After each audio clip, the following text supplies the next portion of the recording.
क्या आपको पता है कि इंसान का बनाया हुआ एक ऐसा सैटेलाइट जो इस यूनिवर्स में सबसे दूर तक गई है?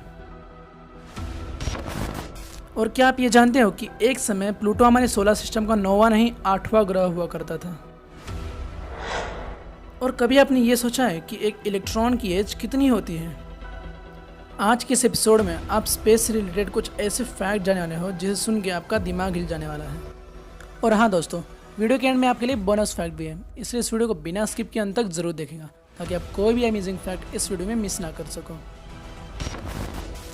सो हेलो गाइस, मैं हूँ विजय और आप देख रहे हो दैट्स फैक्ट।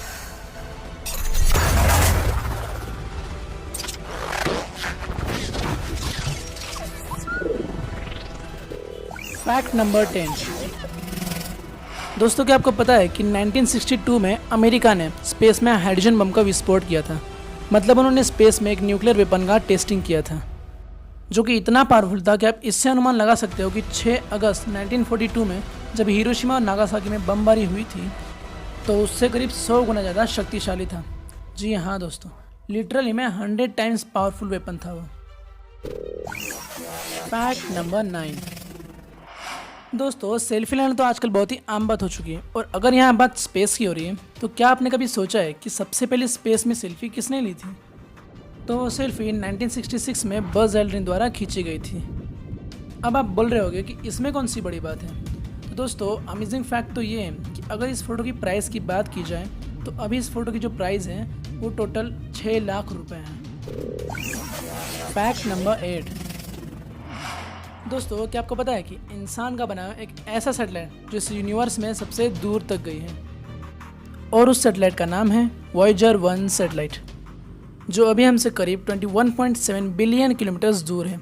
और अगर मैं इसकी स्पीड की बात करूं तो वो है 62,140 किलोमीटर्स पर आवर, यानी कि हर एक सेकंड में 17 किलोमीटर्स। अगर वॉयेजर 1 की दूरी एक एग्जांपल में बताऊं तो वो हमारे सूरज और पृथ्वी के बीच की जो दूरी है उसके 145 गुना ज़्यादा होगी। और वॉयेजर 1 वो पहला स्पेसक्राफ्ट बना है जिसने 22 अगस्त 2012 को हीलियोपोस को क्रॉस करके इंटरस्टेलर मीडियम में गया है। और दोस्तों, इस इमेज में आपको जो डॉट दिख रहा है, क्या लगता है आपको ये क्या हो सकता है? तो ये है हमारी धरती, जो कि वॉयेजर 1 ने अंतिम बार इस तस्वीर को अपने कैमरा से क्लिक किया था। Fact number 7। दोस्तों, जैसे कि मैंने आपको पिछले एपिसोड में बताया था कि एक स्पेस सूट बिना एस्ट्रोनॉट के करीब 127 किलोग्राम्स का होता है, लेकिन क्या आपने कभी सोचा है कि एक स्पेस सूट को बनाने में कितनी लागत लगती होगी? तो एक स्पेस सूट बनाने की जो लागत होती है वो करीब $12 मिलियन होती है, यानी इंडियन रुपीस में कहें तो करीब 91 करोड़, सिर्फ एक पूरे स्पेस सूट को बनाने की लागत। Fact number 6। दोस्तों, अगर मैं आपसे पूछूं कि आप दिन में कितनी बार सनराइज और सनसेट को देखते हो तो आप कहोगे ये क्या भाई, ऑब्वियसली एक ही बार तो देखते हैं। बट दोस्तों, यू मे नॉट बिलीव कि पृथ्वी के बाहर लो अर्थ ऑर्बिट में स्थित ISS यानी इंटरनेशनल स्पेस स्टेशन के अंदर जो एस्ट्रोनॉट काम करते हैं वह दिन में एक नहीं बल्कि 16 बार सनराइज और सनसेट को देखते हैं, यानी कि हर 92 मिनट्स में एक सनराइज। अब आप सोच रहे होगे ये कैसे हो सकता है? तो इसका आंसर है अर्थ के ऑर्बिट में जो स्थित ISS है यानी इंटरनेशनल स्पेस स्टेशन है वो करीब 27,600 किलोमीटर पर घंटे की स्पीड से हमारी धरती का चक्कर लगाता रहता है, जिस वजह से वो एस्ट्रोनॉट्स दिन में एक नहीं बल्कि 16 बार सनराइज और सनसेट को देखते हैं। Fact number 5। दोस्तों, क्या आप जानते हो कि एस्ट्रोनॉट शब्द का मतलब क्या होता है? अब आप कहोगे कि जो लोग स्पेस में जाते हैं उन्हें एस्ट्रोनॉट्स कहते हैं, लेकिन फिर भी दोस्तों, क्या आप इस नाम के इतिहास के बारे में जानते हो? अगर नहीं तो आइए जानते हैं। तो ये वर्ड असल में ग्रीक लैंग्वेज के वर्ड एस्ट्रोनॉटिस से लिया गया है, जो कि खुद 2 वर्ड से मिलकर बना हुआ है, एस्ट्रॉन और नोटिस। एस्ट्रॉन का मतलब होता है स्टार और नोटिस का मतलब होता है सेलियर यानी सैर करने वाला, यानी इसका सीधा मीनिंग होता है तारों की सैर करने वाला। साल 1959 में जब अमेरिकन और रशियन स्पेस एजेंसी इंसानों को स्पेस में भेजने की सोच रही थी तब उनके सामने सवाल ये था कि आखिर उनका नाम क्या रखा जाए। तब नासा ने स्पेस में जाने वाले लोगों को एस्ट्रोनॉट नाम दिया, जबकि 1961 में जब रशिया की यूरी गैगरिन स्पेस में गए तो रशियंस ने उन्हें कॉस्मोनॉट नाम दिया। क्यों था ना अमेजिंग फैक्ट? बढ़ते हैं अगले फैक्ट की तरफ। Fact number 4। दोस्तों, आपने स्टीफन हॉकिंग्स के बारे में तो सुना ही होगा, जो कि एक फेमस कॉस्मोलॉजिस्ट में गिने जाते हैं, जो पैरालाइज्ड होने के बावजूद उन्होंने कई सारी थियरीज दी। लेकिन ब्लैक होल की गई उनकी स्टडीज़ बहुत ही वैल्यूएबल है। बट सैडली 14 मार्च 2018 को स्टीफन हॉकिंग्स हमारे बीच में नहीं रहे। लेकिन दोस्तों, इंटरेस्टिंग फैक्ट तो ये है कि उनके डेथ के ठीक एक साल बाद यानी अप्रैल 2019 में हम इंसानों ने पहली बार ब्लैक होल की इमेज लेने में कामयाबी हासिल कर ली, जो कि हमारे गैलेक्सी के सेंटर में स्थित है और उसे सजिटेरियस ए के नाम से भी जाना जाता है। और इसकी जो फर्स्ट इमेज थी उसकी साइज करीब 10 लाख GB तक की थी। मतलब दोस्तों, अमेजिंग बात तो ये है कि अगर स्टीफन हॉकिंग्स हमारे बीच में और एक साल रुक गए होते हैं तो वो भी इस इनक्रेडिबल डिस्कवरी को देख पाते हैं और इसके साक्षी बनते हैं। Fact number 3। दोस्तों, आपको तो पता ही होगा कि साल 2006 से पहले तक हमारे सोलर सिस्टम में टोटल 9 ग्रह थे, लेकिन फिर प्लूटो के साथ धोखा कर दिया गया। लेकिन क्या आपको पता है कि एक समय प्लूटो हमारे सोलर सिस्टम का 9वां नहीं 8वां ग्रह हुआ करता था। जी हाँ दोस्तों, आपने सही सुना। जैसे कि आपने सुना ही होगा कि प्लूटो और नेपच्यून की ऑर्बिट्स काफ़ी उलझी हुई हैं, जिस वजह से प्लूटो अपने ऑर्बिट में कुछ सालों के लिए नेपच्यून के ऑर्बिट को क्रॉस करते हुए सूरज के काफ़ी करीब आ जाता है। ऐसा ही कुछ 1979 और 1999 के बीच भी हुआ था। प्लूटो को सन का एक चक्कर लगाने में कुल 248 अर्थ ईयर्स लगते हैं और इस दौरान वो नेपच्यून को क्रॉस करते हुए सूरज के काफ़ी करीब आ जाता है, जिस कारण तब वो सोलर सिस्टम का 9वां नहीं बल्कि 8वां ग्रह बन जाता है। Fact number 2।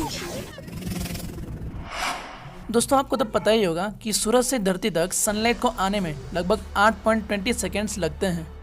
लेकिन अगर मैं आपसे कहूँ कि आप जिस सनलाइट को रोजाना देखते हो वो 8.20 सेकंड वाली नहीं बल्कि 1 लाख साल पुरानी है, तो क्या आप मानोगे? तो जी हाँ दोस्तों, आपने सही सुना।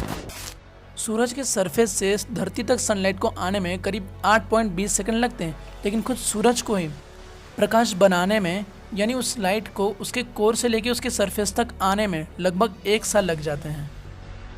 और फिर वो लाइट सूरज के सरफेस से लेकर धरती तक आने में 8.20 सेकंड लेती है। यानी दोस्तों, हम साइंटिफिकली कह सकते हैं कि जो हम रोजाना सनलाइट को देखते हैं वो 8.20 सेकंड वाली नहीं बल्कि 1 लाख साल पुरानी है।